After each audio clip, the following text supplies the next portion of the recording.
ایک دوسرے آیت کریمہ کے اندر اشارہ کر رہا ہے وَأَمَّا عَادٌ فَأُهْلِكُوا بِرِيحٍ صَرْصَرٍ عَاتِيَةٍ سَخَّرَهَا عَلَيْهِمْ 7 لَيَالٍ و8 أَيَّامٍ۔ اللہ رب العالمین اس آیت کریمہ کے اندر بیان کر رہا ہے اور گناہ کرنے والے لوگوں کو اس آیت کریمہ کے اندر خبردار کر رہا ہے کہ اے دنیا کے اندر گناہوں میں اپنی زندگی کو گزارنے والے لوگوں سن لو، ان قوم والوں نے جب میری نبی کے اوپر ایمان لانے سے انکار کر دیا، جب ان قوم والوں نے گناہوں میں اپنی زندگی کو گزارنا پسند کر لیا، اللہ رب العالمین نے ایسے قوم کے اوپر عذاب کو مسلط کیا۔ وَأَمَّا عَادٌ فَأُهْلِكُوا بِرِيحٍ صَرْصَرٍ عَاتِيَةٍ سَخَّرَهَا عَلَيْهِمْ 7 لَيَالٍ و8 أَيَّامٍ۔ جب اللہ رب العالمین نے ایسے لوگوں کے اوپر آسمان سے بارش کو نازل کیا، تیز تند ہواؤں کے ذریعے ایسے قوم کے اوپر عذاب کو مسلط کر دیا۔ وَأَمَّا عَادٌ فَأُهْلِكُوا بِرِيحٍ صَرْصَرٍ عَاتِيَةٍ سَخَّرَهَا عَلَيْهِمْ 7 لَيَالٍ و8 أَيَّامٍ۔ جب ایسے لوگوں کے اوپر اللہ رب العالمین نے عذاب کو مسلط کیا، تیز تند ہواؤں کو جب ایسے لوگوں کے اوپر مسلط کیا گیا تو 7 رات اور 8 دن تک اسی قوم کے اوپر اللہ رب العالمین نے عذاب کو مسلط کر کے رکھا، یعنی 7 دن اور 8 رات تک اللہ رب العالمین نے اس قوم کے اوپر عذاب کو مسلط کر کے رکھا۔ میرے عزیز ساتھیو، ایسا کیوں ہوا؟ گناہوں کی وجہ سے، گناہوں کے ارتکاب کی وجہ سے۔ تو یہ پہلی چیز ہے، جب ایک انسان گناہوں کا ارتکاب اس دنیا کے اندر کرتا ہے تو اللہ رب العالمین ایسے انسان کے اوپر عذاب کو مسلط کر دیتا ہے۔ دوسرے نمبر پر جب ایک آدمی گناہوں کا ارتکاب کرتا ہے تو اللہ رب العالمین ایسے لوگوں کی زندگی کو تنگ کر دیتا ہے۔ میرے عزیز ساتھیو، ہم اور آپ اسی دنیا کے اندر دیکھتے ہیں، اسی دنیا کے اندر مشاہدہ کرتے ہیں، کتنے ایسے لوگ آپ کو ملیں گے جس کے پاس اس دنیا کے اندر ساری کی ساری چیزیں موجود ہے، سکونت اختیار کرنے کے لیے، اس دنیا کے اندر سکون والی زندگی حاصل کرنے کے لیے ساری کی ساری اشیاء سے موجود ہے، لیکن پھر بھی وہ انسان اس دنیا کے اندر پریشان ہو کر کے اپنی زندگی کو گزار رہا ہے، پریشانی کی حالت میں اپنی زندگی کو گزار رہا ہے۔ وجہ یہ ہے کہ وہ انسان اپنے آپ کو گناہوں سے نہیں روکتا، اپنے آپ کو بدکاریوں سے نہیں روکتا۔ اللہ رب العالمین قرآن مجید کے اندر ارشاد فرماتا ہے وَمَنْ أَعْرَضَ عَنْ ذِكْرِي فَإِنَّ لَهُ مَعِيشَةً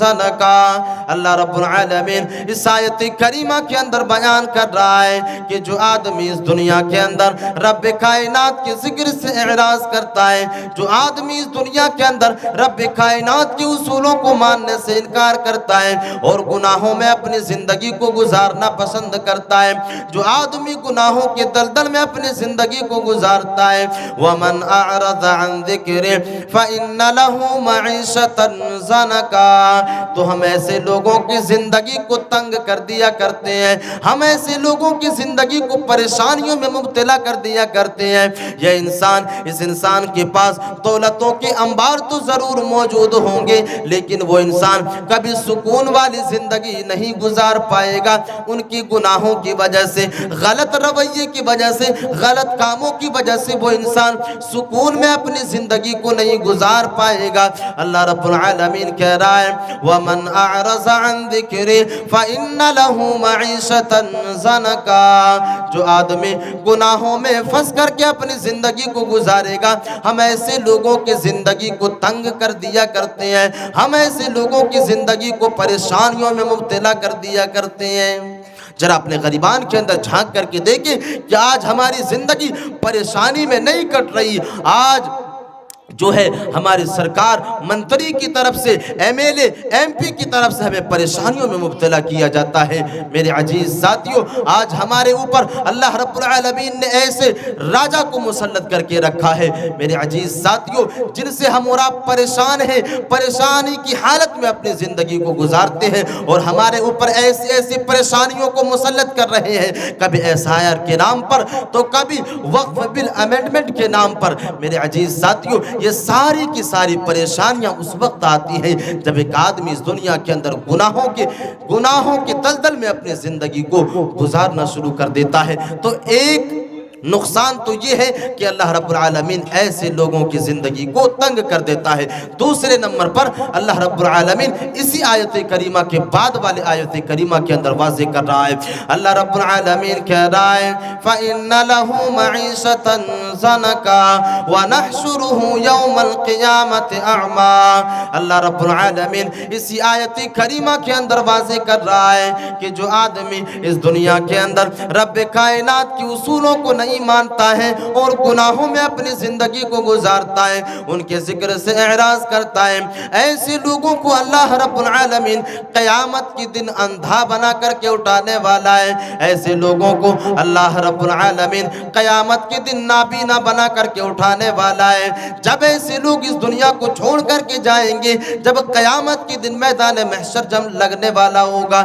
عدل انصاف بیٹھنے والا ہوگا، اللہ رب العالمین ایسے وقت میں ایک انسان کو اندھا بنا کر کے اٹھائے گا۔ وَنَحْشُرُهُ يَوْمَ الْقِيَامَةِ أَعْمَى قَالَ رَبِّ لِمَ حَشَرْتَنِي أَعْمَى وَقَدْ كُنْتُ بَصِيرًا۔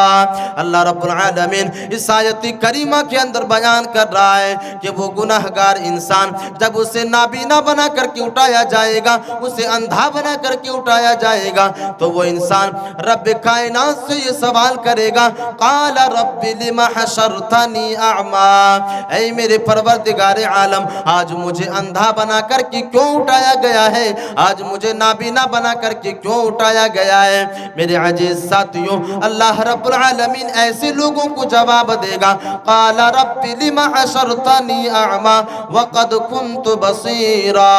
قَالَ كَذَلِكَ أَتَتْكَ آيَاتُنَا فَنَسِيتَهَا وَكَذَلِكَ الْيَوْمَ تُنْسَى۔ اللہ رب العالمین کہے گا کہ آج تجھے اسی طرح اندھا بنا کر کے اٹھایا گیا ہے جس طرح تو نے دنیا کے اندر میری آیتوں کو بھلا دیا تھا، جس طرح تو نے دنیا کے اندر میرے اصول اور قوانین کو سن لینے کے باوجود بھی گناہوں کے دلدل میں اپنی زندگی کو گزارا کرتے تھے، بالکل اسی طرح آج تمہیں بھی اندھا بنا کر کے اٹھایا گیا ہے، آج تمہیں بھی نابینا بنا کر کے اٹھایا گیا ہے۔ گناہوں کی وجہ سے اللہ رب العالمین ایک انسان کو قیامت کے دن اندھا بنا کر کے اٹھانے والا ہے۔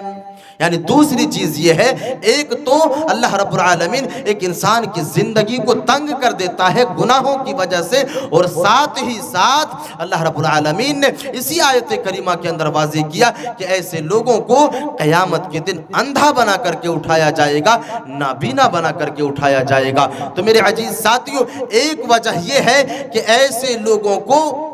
اللہ رب العالمین اس دنیا کے اندر پریشانیوں میں مبتلا کر دیتا ہے، ایسے لوگوں کو اللہ رب العالمین اس دنیا کے اندر پریشانیوں میں بھی مبتلا کرتا ہے، اور ساتھ ہی ساتھ قیامت کے دن نابینا بنا کر کے اٹھانے والا ہے۔ تو یہ دوسرا نقصان ہے۔ تیسرا نقصان گناہوں کا یہ ہے کہ جب ایک آدمی گناہوں کا ارتکاب کرتا ہے تو اللہ رب العالمین ایسے لوگوں کے دل کے اندر،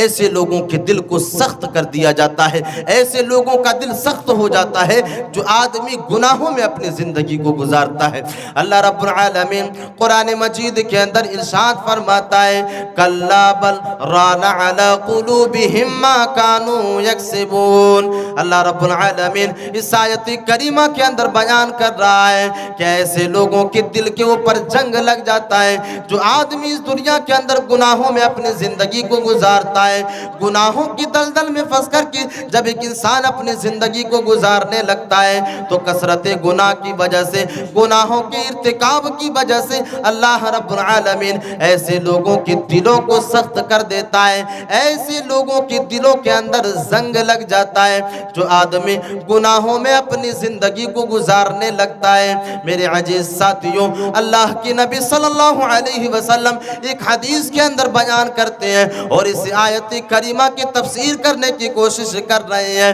اللہ کے نبی صلی اللہ علیہ وسلم کہتے ہیں کہ جب ایک انسان اس دنیا کے اندر ایک گناہ کے کاموں کا ارتکاب کرتا ہے، ایک گناہ کرتا ہے، تو اللہ رب العالمین کی طرف سے اس انسان کے دل کے اندر ایک نقطہ ڈال دیا جاتا ہے، اس آدمی کے دل کے اندر ایک سیاہ نقطہ لکھ دیا جاتا ہے، اس آدمی کے دل کے اندر ایک سیاہ نقطہ پیدا ہو جاتا ہے۔ اگر وہ آدمی